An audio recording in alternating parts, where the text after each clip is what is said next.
Okay, thanks, Pingy. And one interesting thing I just realized about this live stream is this note. I actually wrote it front ways, but apparently it comes up on the screen backwards. I'm now holding the backside of it, and this is what I said. So, and the reason why it said hang on was because, well, I wanted to make sure it got started. So, we're getting ready to start. Let me adjust this iPad right here to an appropriate viewing position. All right, just perfect. Right side up, right side down. All right, so here we go. It is 10 o'clock, December 23rd, 2016. Wanted to wish everybody out there on YouTube a happy holidays. This is the second Yellow Productions live stream. And in this video, what I wanted to be sharing with you all is the camera equipment that I'll be taking with me in 2017, and then I'll take some live Q&A. And so, Hanseling, I see you right there. Hi, how you doing? Thanks for joining in. Right now, there's about 6 viewers online. That's phenomenal. If you have any questions as I go through, because this is live, just hit me up, let me know, leave me a note. I can see them in the chat right there and respond as well. So occasionally you'll see me looking down, because that's when I'll be looking at the chat to see what you guys say, and I'll also be looking down here to grab the equipment that I'll be taking with me in my travel bag.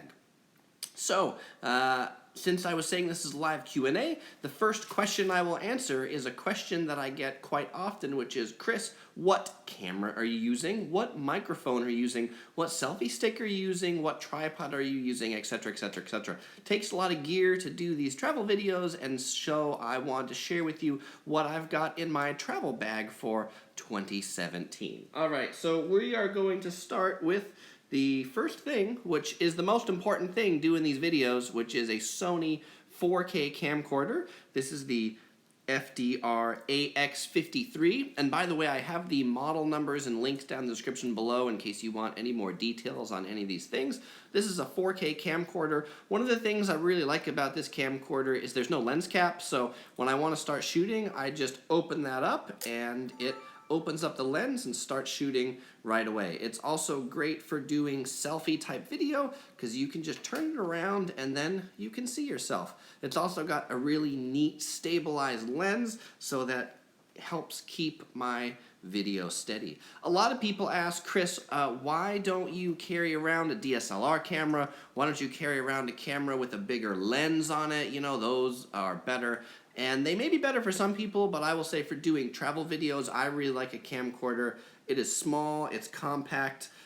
This will record 6 hours of 4K video on my 256 gigabyte memory card. So that's the camera that I carry around. It all kind of starts with that. And Brandon Torres, hi, good to see you. Pooja Shinde, Merry Christmas as well. Thanks for joining the chat. So, the second most important thing after a camera for doing travel videos is good audio. And so the next one is my wireless microphone. This is the Sony ECM-W1M. It's got 2 pieces. It's got this little Bluetooth receiver. This Bluetooth receiver actually clicks up onto the camera. It's nice because this actually integrates directly with the camera and is powered by the camera. You slide it onto the top of the camera. And assuming I'm sliding it on the right way, it slides in right there, and then when you turn it on, it gives you a little Bluetooth connection with the blue light, and then it has the second piece, which is the Bluetooth microphone. This is what you'll often see that I've got clipped onto my bag or onto my shirt, and this is what carries the audio. Turn it on, blue light turns on, and then it makes a solid link to the camera. So that's the microphone that I use so you can hear me. Now, so that I can make sure that I hear myself sometime in noisy places, I need headphones, so I carry around the Apple Earpod headphones. I find the Apple Earpods to be some of the lightest and actually most comfortable to wear. And, you know, I know the big trend is these noise isolating headphones that like really go into your ears. I don't really like those, especially because you're out, then you can't hear what else is going on. So these allow you to hear the video and what's going on outside as well. Okay, so that's the camera, that's the microphone. Next up, let's talk about my other new camera that I got this year, the Samsung Gear 360 camera. So if you're a regular follower of Yellow Productions, you've noticed that I've been doing these 360-degree videos recently. These come from the Samsung Gear 360 camera. I was at VidCon earlier this summer and picked one of these up on a pre-release. It is a pretty neat camera. I've got a video review of this camera for more details on it, but I think that's a pretty neat technology.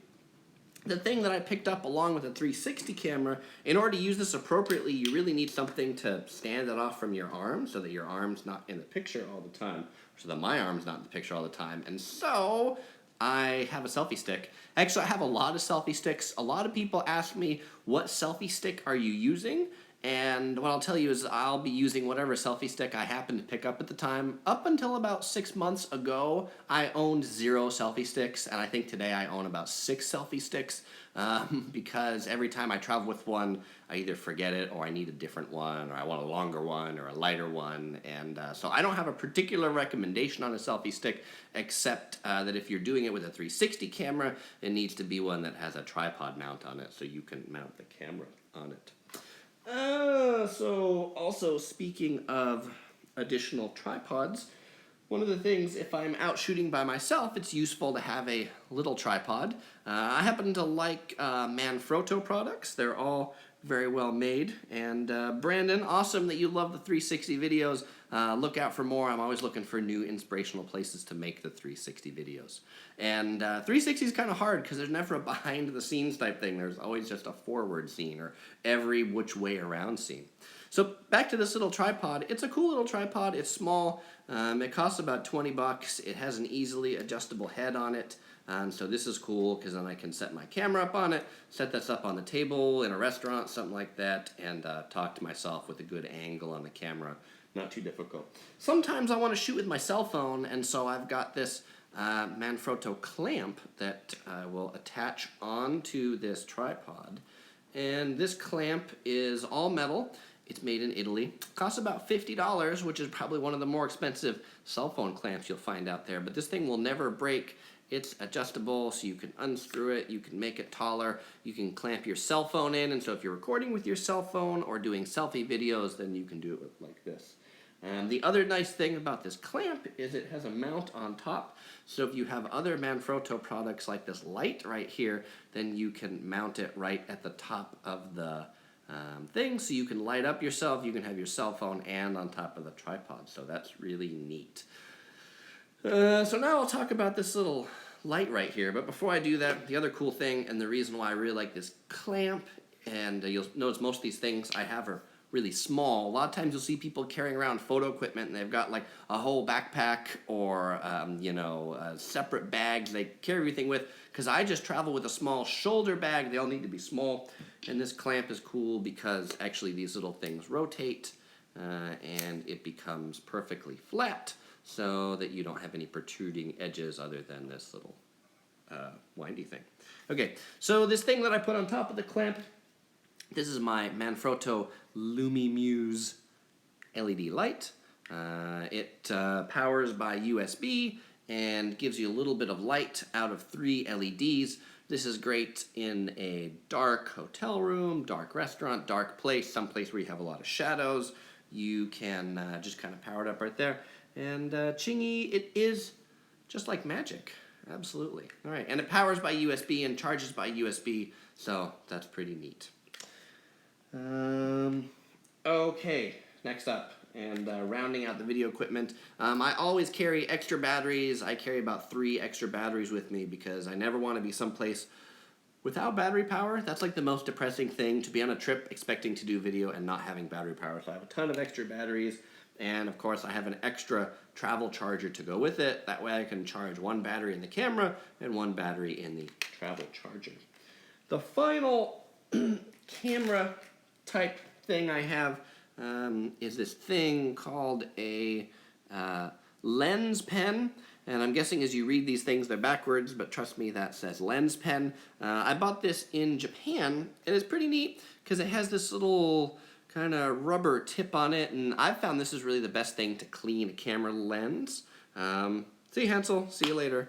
And especially if the camera lens gets water spots or something like that, this is really useful. And then on the back side, it's got this little brush right here, so if you get dust on the lens, you can brush it off like that. Maybe put on makeup, maybe not since I don't wear makeup. Anyway, that's pretty neat. If you've been looking for a good way to clean your lens, don't want to use your T-shirt, don't want to do something that's scratched, check out the Lens Pen. There's another company that brands them in the US, and I've got the link for that in the description too. Okay, so that's the end of my video equipment. I've got a couple electronic things that I'm going to talk about. I've got two things that I'm not going to show you really because I'm using them to do this video. There will be one that I will show you, which is the MacBook Air that I have right here. And actually, in case you're wondering what the YouTube live streaming desktop looks like, it looks like this. These are the people that sent the chats. This is the stream up there. So I carry a MacBook Air when I travel. I know Mac just released a MacBook Pro and a whole bunch of new fancy ones. I actually just got this updated MacBook Air a few months ago. It was one that I got as an open box special because it has extra RAM and extra hard drive space. I love the fact that it has 10 hours of battery life, really useful for airplanes, great to be in hotel rooms, and I love that it has two full-size USB ports on either side. I also have an iPad mini, and that's you can't see that because that's what's doing this video right now for the live stream, but that can actually be hooked up to the Mac as a second monitor in case I use Final Cut Pro to do some editing on the road. Okay, in order to take the videos off of my camera, I have a little flash card reader, so then I can put the flash memory in here and transfer it right to the MacBook. And I am Jamie. Great that you arrived. I'm glad you're not late too. Brandon, you're right. These things are handy. And Chen, Darren, awesome. I will keep the 360-degree videos coming. Puja Shinde, next country on your mind? Excellent question, and I will answer that when I get to the Q&A section. By the way, if anybody else online has more questions that they'd like to ask, that they'd like me to answer when I'm done showing off all my equipment, let me know and I will answer them.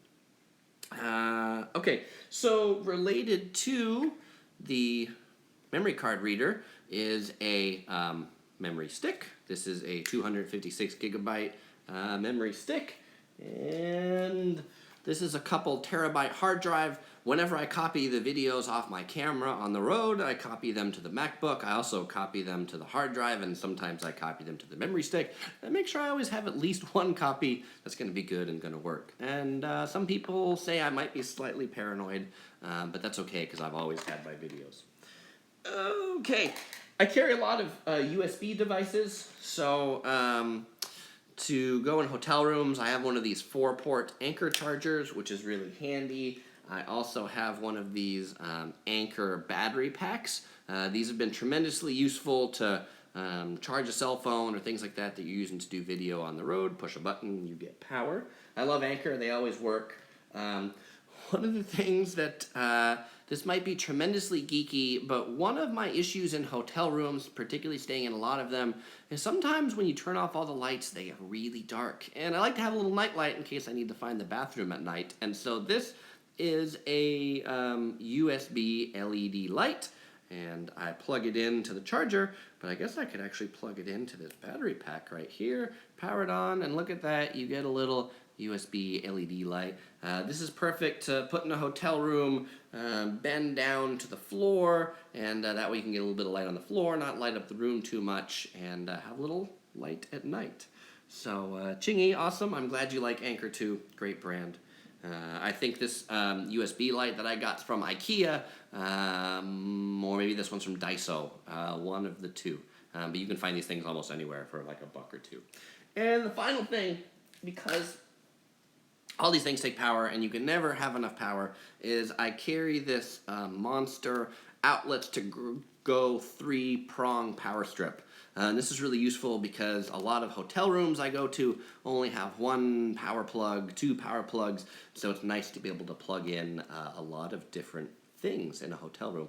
This is also tremendously useful if you're on an airplane and somebody is hogging the power port between seats. you can plug this in and say, hey, can I share the power outlet with you? They get power, you get power. It's a total win-win situation. All right, so that rounds out what I've got in my travel bag for 2017. So with that, I will head over to live Q&A and canned Q&A. I have 2 questions that folks submitted ahead of time. But actually, there was one thing that I forgot to mention as I looked at my notes to remind me that I also always travel with, and this one's back here. I have to go pick it up. You would probably never guess, but I always travel with yellow t-shirts. You could never have enough yellow t-shirts, and if you ever look at my videos and wonder, does Chris actually change or wash his shirts that looks like the same shirt every day? I'll tell you, I have about 10 of these fantastic Yellow Productions shirts. So, okay, on to the Q&A. So the first question that was submitted before was from Scottman895 Travel, and he asked the question, what languages do you happen to know, and have you ever encountered any issues when traveling to a place where you did not know the native language? And I see a couple more questions came in. Brandon asked favorite food in Japan, and Martin also said, thanks for your videos, they're wonderful, especially love Japan. Martin, awesome, I appreciate that. I got more Japan videos coming up too. So what languages do I happen to know? I know English. 我会说一点中文, which is I know a little bit of Chinese. I know a little bit of Espanol to say ¿Dónde está el baño? I know enough Japanese to order gyoza in a restaurant, which are pot stickers. But I think the issues that I've had regarding traveling to a place that I did not know the native language, I have 2 stories of this. One is going to France, and I always try to learn a little bit of the language, things like, hey, do you speak English? And in French, that would be, parlez-vous anglais? Do you speak English? And my best memory of France is going into a bakery, going up to the counter, looking at the lady. She looks at me like I'm the next one to be helped. I say, parlez-vous anglais? She goes, no, and then she walks off. And, I mean, clearly I wanted to buy something, but the fact that I didn't speak French, she wasn't even going to help me at all. I just thought that was terribly entertaining. The second is related to speaking a little bit of Chinese. Again, I can say enough to order in a night market and order in a restaurant. I can order Beijing Kaoya, which is Peking duck, or Xiaolongbao, which is some of my favorite soup dumplings. But sometimes knowing a little bit of a language can get you into trouble, because I will say that, and then somebody will respond to me with a bunch of Chinese, and my eyes will get really big, and then they'll realize I don't speak it all so well. So I would say actually knowing a little bit of the language has sometimes gotten me into more trouble than not knowing any of it at all. Okay, so I'll go ahead and take a couple of live questions, and then I will come back to the question from I Am Jaime that Jaime submitted before. So I will go up to the question from Pooja Shinde, next country on your mind. That's a really great question. I'm going to answer it in 2 different ways. I think the next cool place that we'll be going is Maui, which is in the state of Hawaii. So it's in the United States of America. I often say that Oahu, which is one of the Hawaiian islands, I almost consider that to be the United State of Asia, because when you go to Oahu, there are a lot more Asian things than there are in the rest of the continental U.S., but Maui is definitely great for beaches and things like that. So that's our next destination. Country-wise, we're thinking of either Seoul, Korea, so Korea being the country. We're thinking of Scotland, because actually we went on a trip to Ireland, because I always thought Rainy was an Irish name, only to find out that Rainy, the coat of arms, actually comes from Scotland. So those are a couple of the destinations that we're thinking about. Of course, always Japan seems to end up on that list somehow, but it depends where we get cheap flights and cheap hotels and all those sorts of things, because I am not made of money. I might be made of humor and entertainment for you all, but money is not something that I am made of. Okay, so that's the next country on our mind. Thank you for the question, Pooja. Okay, so the next question is from Brandon Torres. Brandon asked, favorite food from Japan? Wow, I have a lot of favorite foods in Japan. I'd probably start by saying gyoza, pot stickers, even though I realize though it's Chinese food that the Japanese have kind of taken. They often serve them in places that serve ramen, which is a noodle soup dish. I really like ramen or lamen, depending upon how you pronounce it. But probably my favorite restaurant or restaurant chain to eat at in Japan is at Pepper Lunch. And Pepper Lunch is like this fast casual steak restaurant. They give you this cast iron skillet. They put this beef on it. They put pepper. They put rice. It's truly delicious. There's a number of them throughout Asia, including in Singapore, Macau, Taiwan. I do think they are the best in Japan, though. I also really enjoy sushi when I'm in Japan. And a funny story related to that is before having traveled to Japan, I would always tell people that I do not like sushi. Because before traveling to Japan, I did not like sushi. And the reason why is sushi that you get from most places in the U.S. or at a gas station. You wonder why I'd get sushi at a gas station. I know somebody who got sushi from a gas station. Not me.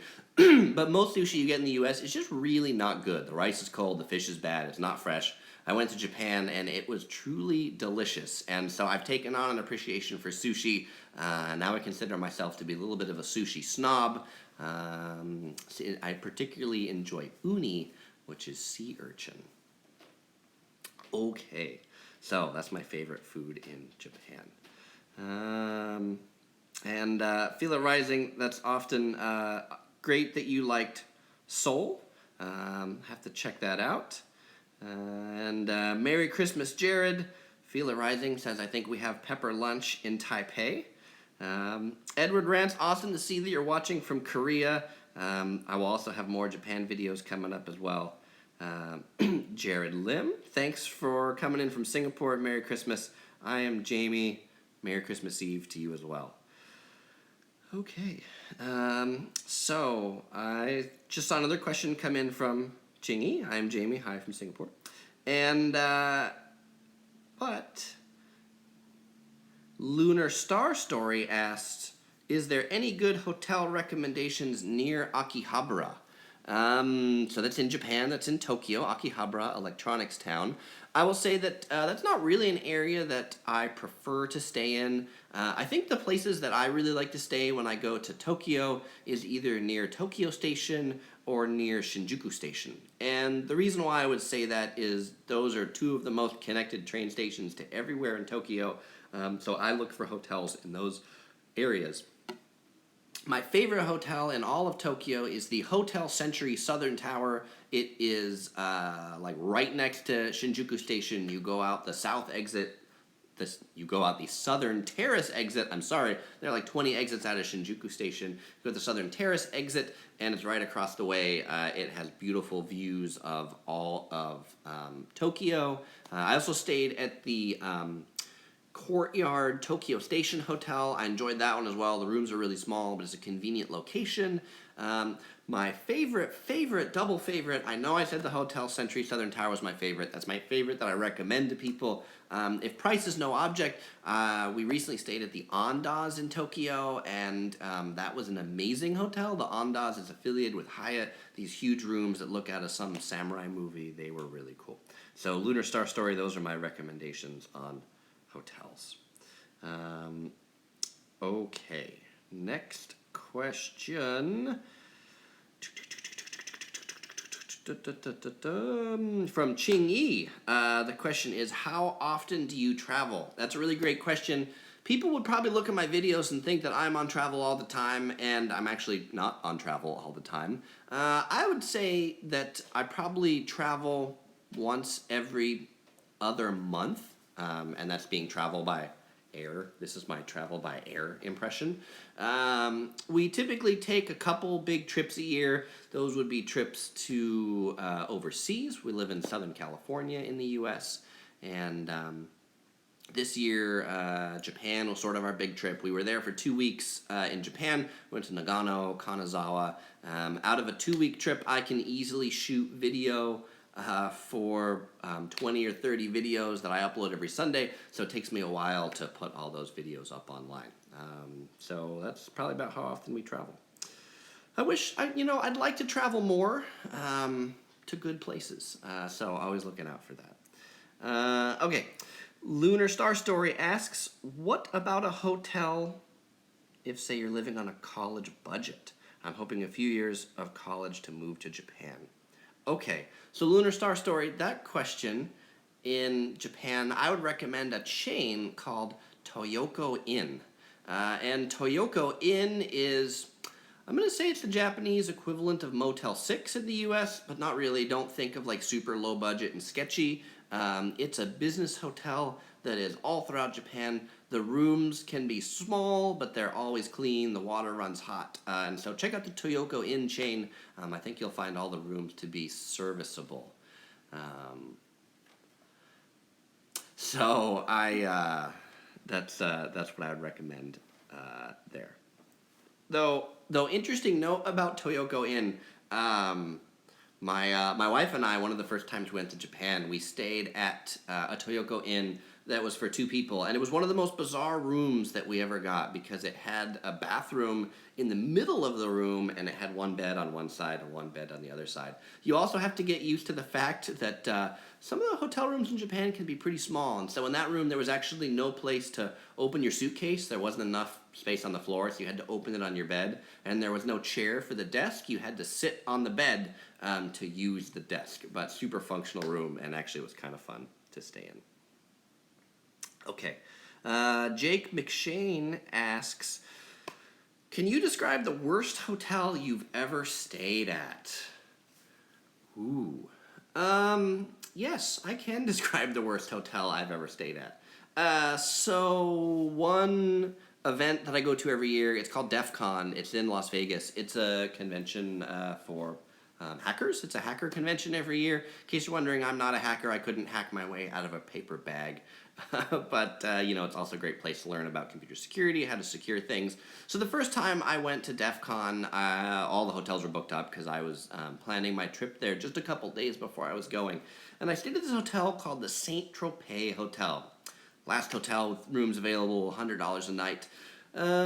This hotel is basically located, if you've ever been to Las Vegas, there's the Las Vegas airport, and right in the corner of the airport is this hotel. So, of course, I get there, and I'm like, this is going to be fantastic. I go to the front desk, and I say to the front desk attendant, which is something I say to every front desk attendant of every hotel that I ever check into, is, I would like a quiet room, please.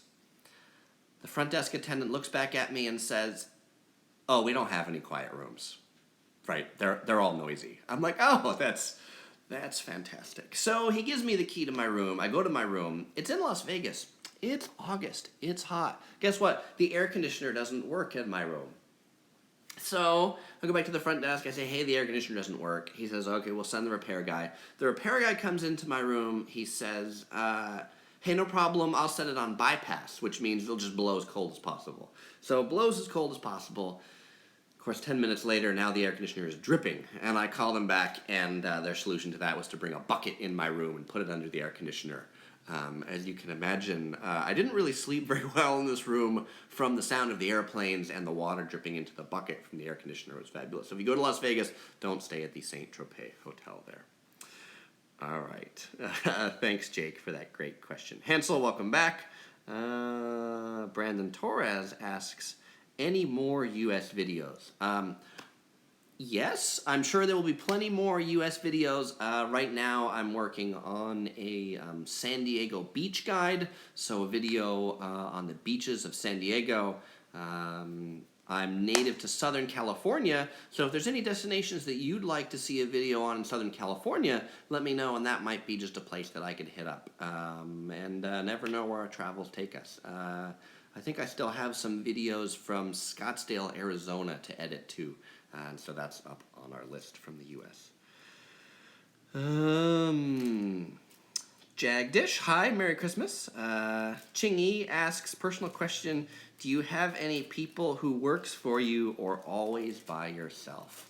Gosh. You know, if Topher was here, he's upstairs right now. I mean, he travels with me. He's my panda as a brother. I'm Chris, he's Topher, we're together. You know, I had Pingy here, this wonderful stuffed animal. He helped hold the sign. You know, my wife travels with me on a lot of these trips that we go on, and she's the one who's often holding the camera. Or if she's not there and then I'm by myself, then I've got the camera on, you know, on one of these kind of things so that I can focus it on myself. I have a GorillaPod too, which I don't have right here. So I haven't really made it to the big time to have any staff or anything like that. I do all my own video editing. My brother-in-law is the one who makes these fancy T-shirts and some of the fancy graphics too. So shout out to him if he's watching. Hi. Okay. Jagdish asks, do you have any India travel videos? You know, India is a place that I have not been to yet, and so I don't have any travel videos to India. Certainly a place that I could be open to going in the future. You know, one of the things that I've heard from a lot of people that go to India is prepare to get sick, and which is not really a condition that I like to be in, but I think going to India would be pretty neat sometime. Just haven't made it there yet. Feel It Rising asks, do I have any plans to go to the Philippines? No plans, but this would be probably like every other country where I would say just because I don't have a plan doesn't mean I won't go. But it's not probably on the top 3 that I have right now. It's actually one that a lot of people have said, please come to the Philippines to do some videos. And so I know I have a lot of viewers out there in the Philippines, so hi to you all. Thanks for watching.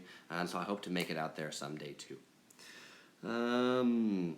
Jared Lim asks, do you have any plans to try Capsule Hotel in Japan?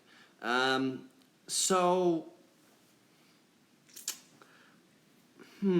know, you're not the first person to have asked that, and I might look into that on the next time I go, just to, from a purely interest perspective, and to do a video on it, particularly because I do a lot of video reviews on places.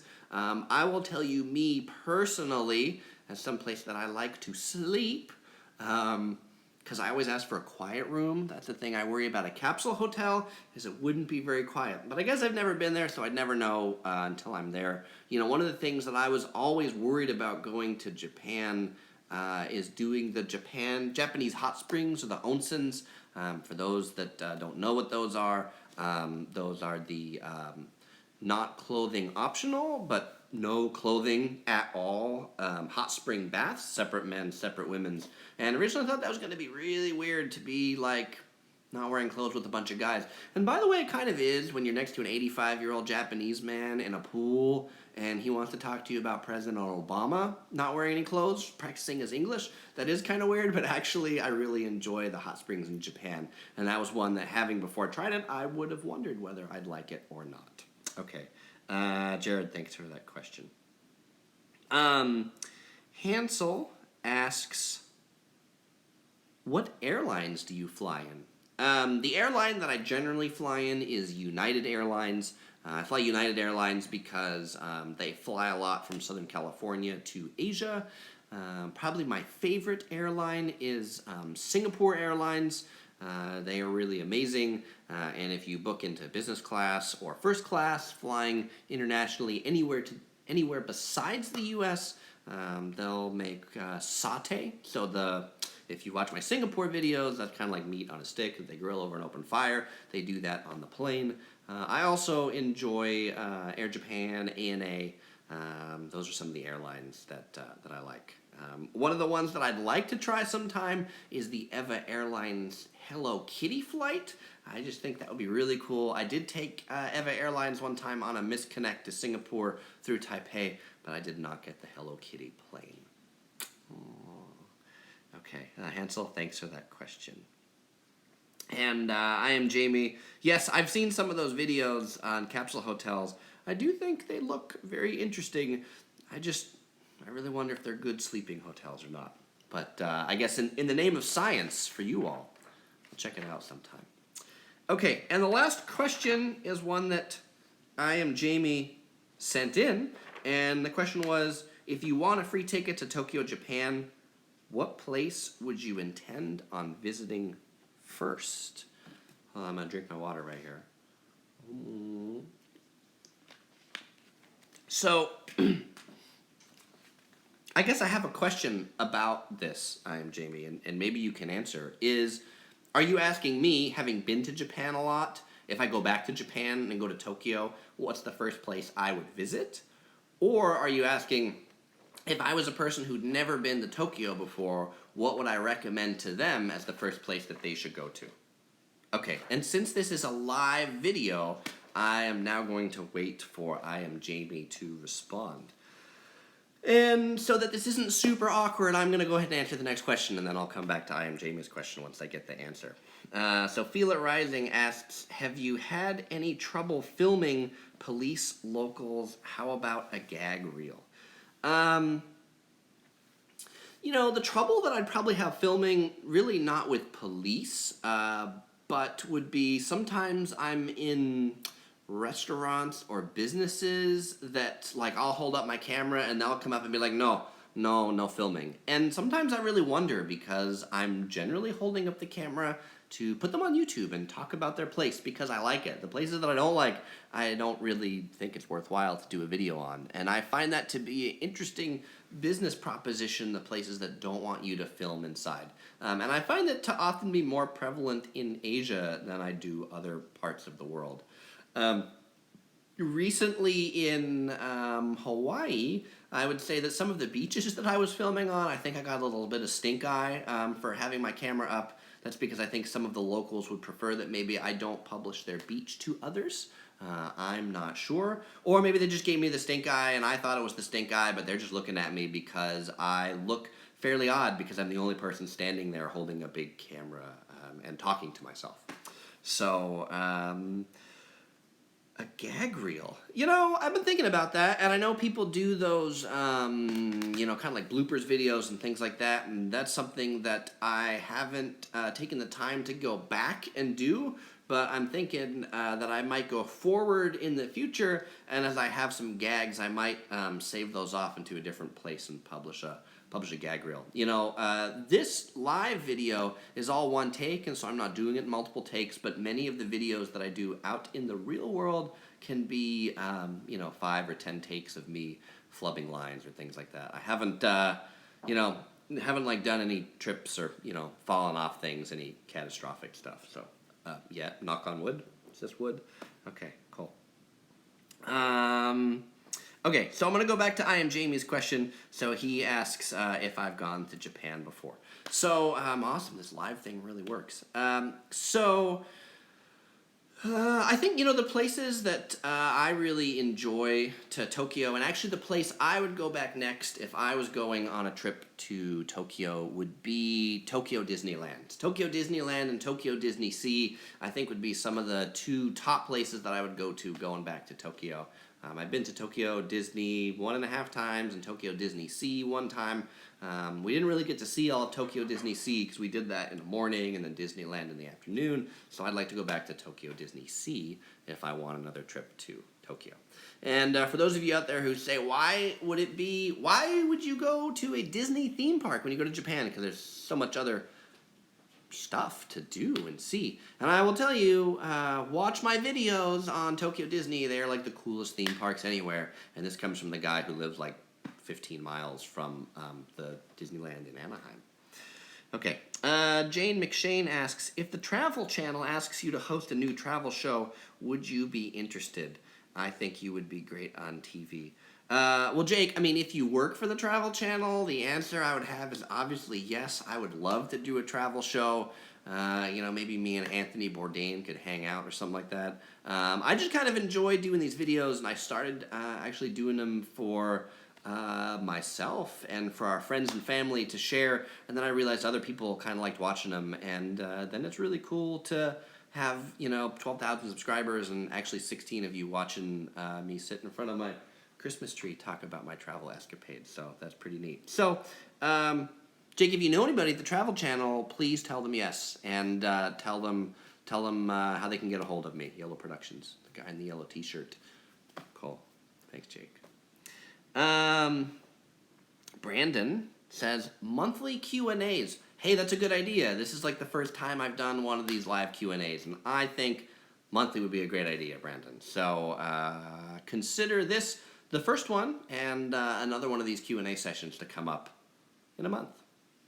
And a question I have for you all is what time or day do you think is the best to do these live sessions? The last live session I did, which was when I usually publish my videos, which is Sunday at 10 a.m., I think I had about 3, 5, something like that, dial into the stream. There's been a lot more here. I've seen it up to like 16, 17, 20.